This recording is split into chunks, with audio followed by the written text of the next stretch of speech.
ओम नमो भगवते वासुदेवाय। मित्रों, आपके और आपके परिवार पर भगवान नारायण की कृपा सदैव बनी रहे। सनातन धर्म में एकादशी तिथि को अत्यंत पवित्र और फलदायी माना गया है।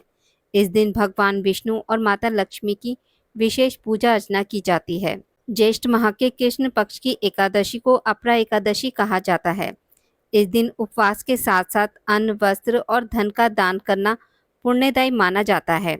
धार्मिक मान्यता है कि इस एकादशी का व्रत रखने और दान पुण्य करने से सुख समृद्धि में वृद्धि होती है और शुभ फल की प्राप्ति होती है। चलिए सुनते हैं अपरा एकादशी व्रत की कथा। युधिष्ठिर कहने लगे कि हे भगवान, ज्येष्ठ कृष्ण एकादशी का क्या नाम है तथा उसका महात्म्य क्या है, सो कृपया कर कहिए। भगवान श्री कृष्ण कहने लगे कि हे राजन, यह एकादशी अचला तथा अपरा दोनों नामों से जानी जाती है। पुराणों के अनुसार ज्येष्ठ कृष्ण पक्ष की एकादशी अपरा एकादशी है, क्योंकि यह अपार धन देने वाली है।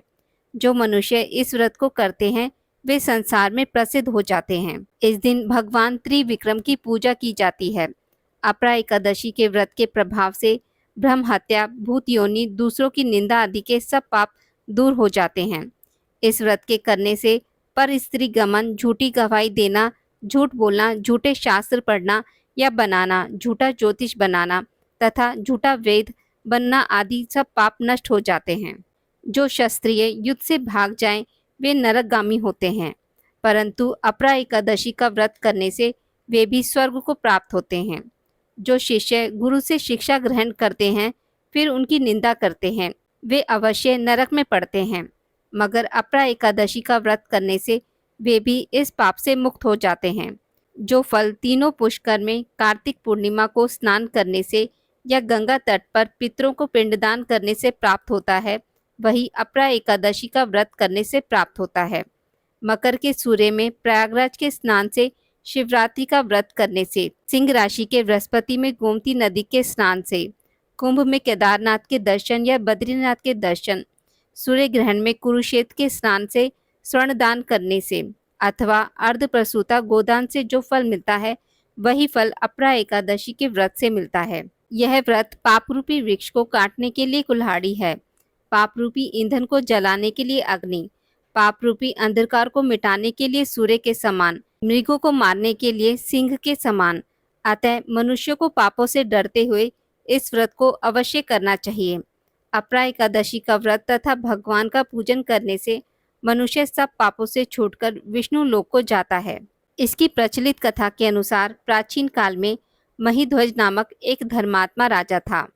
उसका छोटा भाई वज्रध्वज बड़ा ही क्रूर और अधर्मी तथा अन्यायी था। वह अपने बड़े भाई से द्वेष रखता था।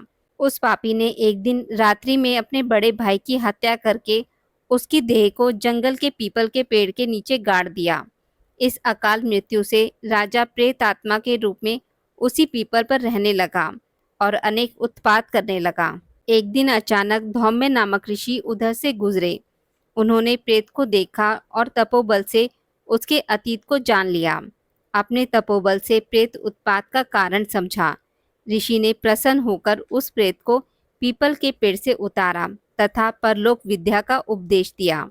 दयालु ऋषि ने राजा की प्रेत योनि से मुक्ति के लिए स्वयं ही अपरा एकादशी का व्रत किया और उसे उगाती से छुड़ाने को उसका पुण्य प्रेत को अर्पित कर दिया।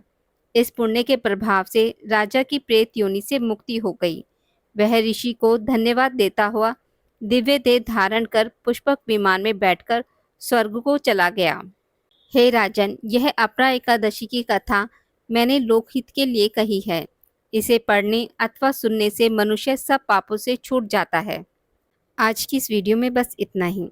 मित्रों, अगर आपको मेरी वीडियोस पसंद आती हैं तो इसे लाइक और शेयर ज़रूर करें और पूजा पाठ से जुड़ी जानकारी के लिए मेरे चैनल को सब्सक्राइब करना ना भूलें। धन्यवाद।